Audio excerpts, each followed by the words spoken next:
beef tallow as moisturizer, what is skin cycling, and what the heck are exosomes in skincare? Hey guys, welcome back to my channel. I'm Sheila G, the PAC, and today let's talk about some viral skincare trends that are all over your feed right now, and whether or not a dermatology PA like myself would actually recommend these or tell you to run. Before getting into it, of course, don't forget to like, comment, and subscribe to my channel for all things dermatology and skincare. Now let's get started. The first trend we're getting into is one that I really love, and that is skin cycling. Skin cycling is essentially where you rotate active ingredients like retinoids and chemical exfoliants along with recovery nights in order to maximize results, but also minimize irritation. This is something we actually recommend all the time in dermatology, especially for those who have more sensitive skin or for those who are new to active ingredients like retinoids and want to implement them into their skincare routine. There are various ways that this can be done, but here's a classic 4-day skin cycling routine where night 1, you use a chemical exfoliant such as an alpha hydroxy acid and or a beta hydroxy acid. Night 2, you use a retinoid like over-the-counter retinol or prescription strength tretinoin.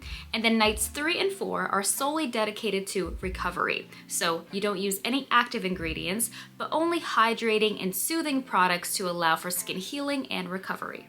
The next viral skincare routine is called skin flooding, and this involves using multiple water-based hydrating products onto damp skin in order to deeply saturate, hydrate, and repair the skin barrier.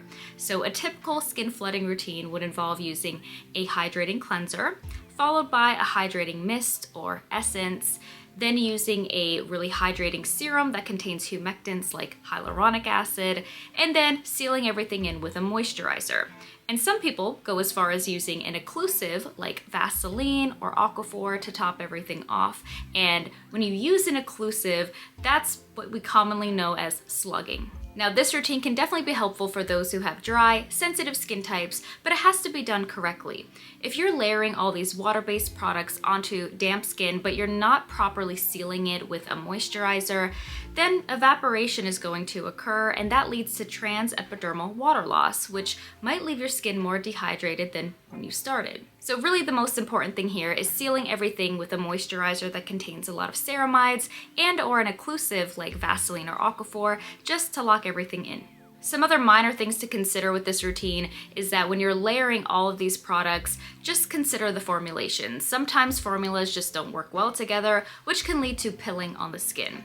Another thing is that if you have very acne-prone skin or oily skin, using heavy occlusives may lead to breakouts. So this is really targeted for those who have really dry, sensitive skin types. And understandably, layering all of these products on every single night can get quite expensive, and it's just not necessary for everybody. But if you have dry, sensitive skin, you live in really cold, dry climate, or you had a procedure done like microneedling or a laser, this could be a very beneficial routine. The beef tallow trend. Using beef tallow, which is essentially rendered cow fat, as a moisturizer has become quite the viral skincare trend, as many claim that it mimics our natural oils. I think Steak and Shake is cooking their fries now with this stuff. The truth is, beef tallow is not formulated for skin safety or stability, and it's highly occlusive. So for those who have acne-prone skin, this is just a breakout waiting to happen. Also, it does not contain things like ceramides or humectants, which we know actually help support the skin barrier. So theoretically, could it be moisturizing for those with really dry and sensitive skin? I guess, but there's so many better options out there, so I don't really understand this one. Now let's talk about exosomes in skincare, and we have a lot to talk about. Exosomes are kind of the new upcoming thing in skincare, and early evidence seems to be promising. Now, there are non-human lab-engineered exosomes that are available, but then you have human-derived exosomes, and that's where we can get into some issues, and we'll get into that. So exosomes are small messenger molecules that are naturally released by cells, including stem cells, and they carry proteins, lipids, and growth factors, and they influence neighboring cells. These being used in serums or creams may theoretically reduce inflammation, stimulate collagen production, and promote skin repair and regeneration. These are especially popular in the aesthetic world and are being used after procedures like lasers or microneedling to just speed up the healing process and enhance cosmetic results. But these often come with a luxury price tag. So what do we really know about exosomes and their benefits?